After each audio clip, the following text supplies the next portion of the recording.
Bienvenue sur avenue.ca, je m'appelle Claudia Larochelle et vous êtes dans la zone bouquinée.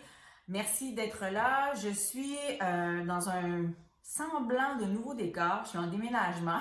Alors, il y a des tablettes vides encore, il y a des changements. J'ai organisé un petit décor. Regardez la magnifique toile qu'on voit un peu en arrière de ma marraine qui est artiste peintre. Allez voir ce qu'elle fait, elle s'appelle Sylvie Larochelle. Et donc, j'essaie de m'organiser un petit décor de lectrice pour vous faire ces capsules-ci. Alors, pardonnez-moi si on entend des bruits de construction ou quoi que ce soit. Là, je m'organise vraiment dernière minute pour être bien certaine que vous ne manquez pas de lecture prochainement. Alors, j'ai des titres pour vous. Je commence tout de suite avec Jean du Nord. Écoutez, c'est le livre pas mal en ce moment au Québec. Il y a des grandes sorties pour nos écrivaines québécoises en ce moment. Il y a Perrine Leblanc, là, dont je vais vous parler de son plus récent roman. Il y a Dominique Fortier aussi qui vient de sortir un livre. Il y a Monique Proulx. Écoutez, il y en a qui sont formidables et qui sortent leurs livres et c'est tout en même temps. Chez des maisons d'édition différentes, avec des sujets différents. Donc, il y en a vraiment pour tous les goûts. Là, je commence avec Perrine Leblanc et Jean du Nord. Jean du Nord, c'est intéressant parce que je pense que Perrine Leblanc, en ce moment, elle est au sommet de son art. C'est-à-dire que c'est le roman de Perrine Leblanc, c'est son 3e roman et c'est probablement, à mon avis, son roman le plus achevé, le plus étoffé, qui témoigne le plus de sa force comme écrivaine, de sa rigueur, de son travail, de sa manière. Elle a une manière particulière de faire coïncider le réel et la fiction. C'est ce qui l'intéresse souvent, donc de partir d'un événement réel et d'y insérer de la fiction. D'aller jouer dans les blessures jouer dans le bon sens du mot, bien sûr, dans les blessures d'un peuple, d'une nation, de gens qui ont le cœur bien solide, qui sont armés aussi pour guerroyer, comme c'est le cas ici dans Jean du Nord.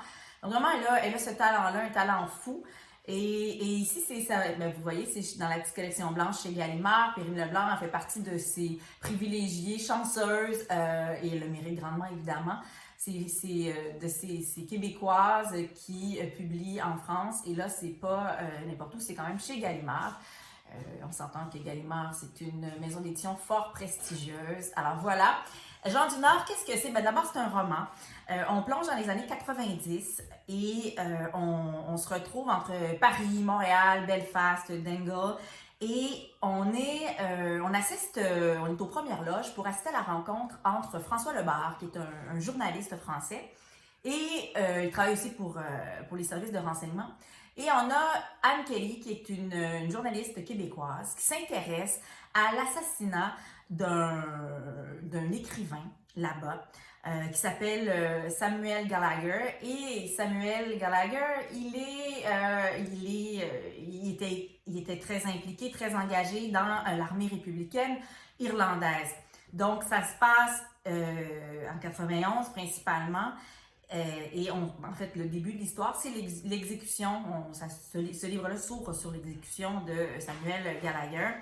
Et on se promène, on est beaucoup à Belfast, où la tension est très très forte entre les loyalistes en Irlande qui sont fidèles à la couronne britannique et les nationalistes qui, eux, sont avides d'indépendance, d'être autonomes. Donc, on le sait, dans l'histoire, ça a créé des tensions et ça continue aussi de créer des tensions dans ce coin du monde. Et Perrine Leblanc s'est intéressée à ça. Elle a des racines irlandaises et elle est partie.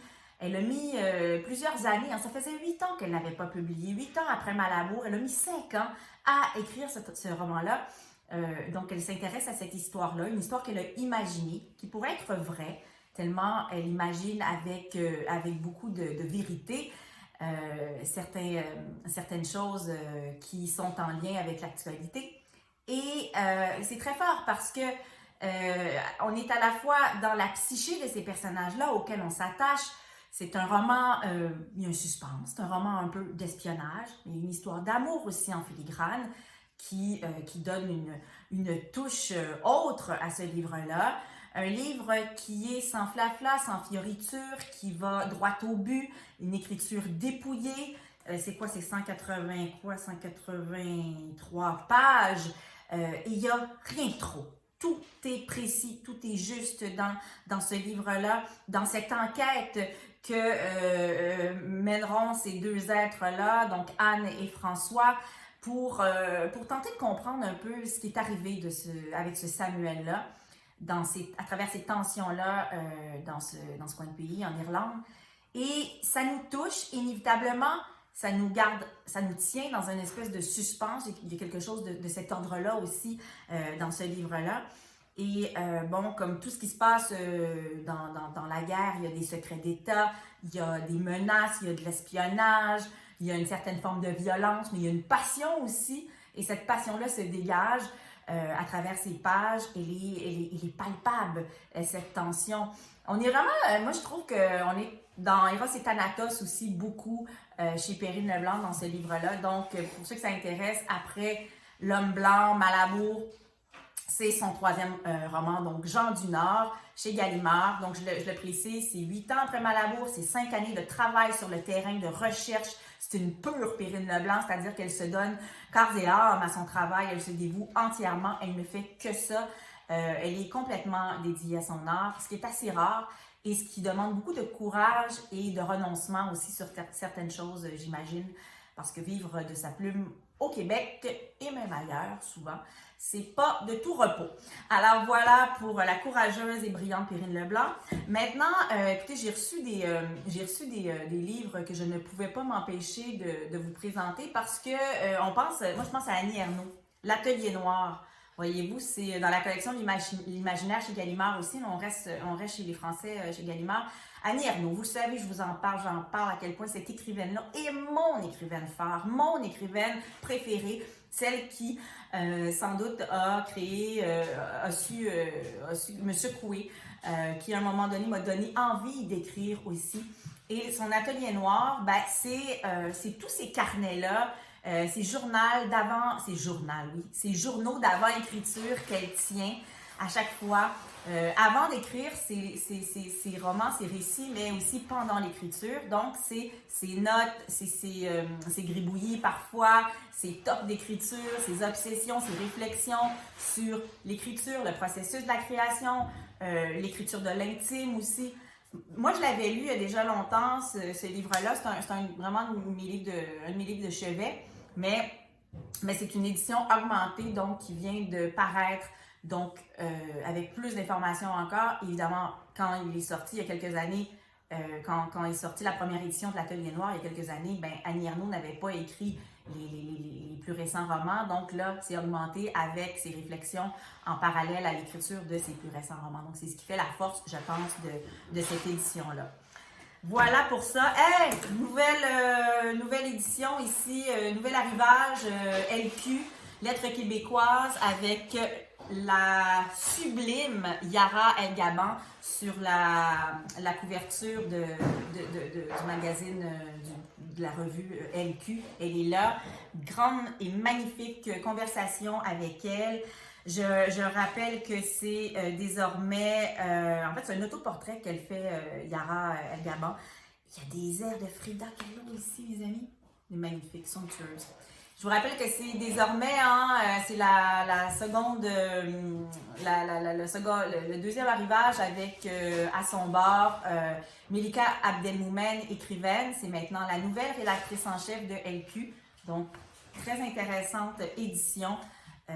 Que celle-là, avec des textes de Christian Saint-Pierre au théâtre, Ariane Gélina, toujours, Isabelle Beaulieu, il y a Rodney Saint-Éloi aussi, qui est éditeur et aussi écrivain, qui signe des textes, Emily Nazareddine, écoutez, c'est complet. Sarah Brideau en poésie, Khalil Galsi en non-fiction, Laurence Pelletier du côté des récits. Écoutez, c'est vraiment complet pour voir un peu ce qui se fait dans l'actualité littéraire, les nouvelles sorties, les nouvelles parutions, des commentaires, des opinions, des réflexions. LQ, c'est sans doute une de mes revues préférées parce que c'est complet, parce qu'on a l'impression de faire un grand voyage autour du monde et un grand voyage aussi au pays des idées qui sont variées, qui sont diverses. et qui sont pas toujours en accord entre elles. Donc, je trouve ça intéressant d'avoir différents points de vue. Voilà. Maintenant, je signe cette semaine sur avenue.ca, justement, dans la zone vibrée, un texte poignant. J'ai réalisé une entrevue avec Marie-Christine Riccignolo c'est une jeune femme aveugle qui s'est confiée à Jean-Livre Girard. Jean-Livre Girard, c'est le rêve de tout le monde, je pense, de se faire tirer le portrait littéraire, le portrait sous forme d'article par Jean-Yves Girard, un journaliste incroyable, un super bon pigiste avec une plume très réelle, très sensible, très intelligente aussi. Il sait bien décrypter l'être humain qu'il a devant lui et c'est ce qu'il a fait autour de Marie-Christine Riccignolo. C'est chez Saint-Jean, éditeur. C'est Ma vie donc dans le noir, une journée dans la peau d'une non-voyante. Et il l'a suivi durant quelques temps. Il a recueilli ses commentaires parce que Marie-Christine Riccignolo est devenue non-voyante à l'âge de 30 ans. À ce moment-là, elle avait un fils de 3 ans, le petit Liam, et elle se confie sur ce que c'est d'être mère, de galérer avec un tel handicap. Le regard qu'elle a sur elle-même aussi, le regard que les autres jettent sur elle, l'insécurité parfois, sa vulnérabilité, mais surtout son courage, l'art qu'elle a de se dépasser, de surmonter cette épreuve-là, parce qu'il a fallu qu'elle surmonte cette épreuve-là. Et on assiste à tout ça grâce à ce livre-là qui, moi, m'a beaucoup plu. Et c'est certainement une révélation pour moi, ma rencontre avec Marie-Christine Riccignolo, que vous pouvez lire, ma rencontre, donc vous pouvez trouver sur avenue.ca dans la zone vibrée.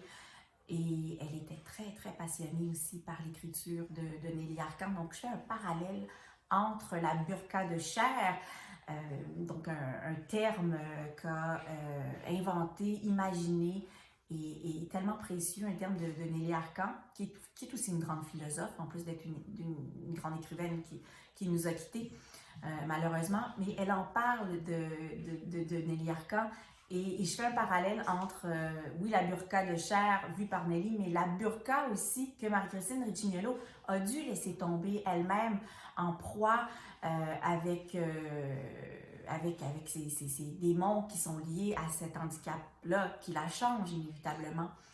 Et c'est tout un combat, surtout dans une société marquée par la tyrannie des apparences.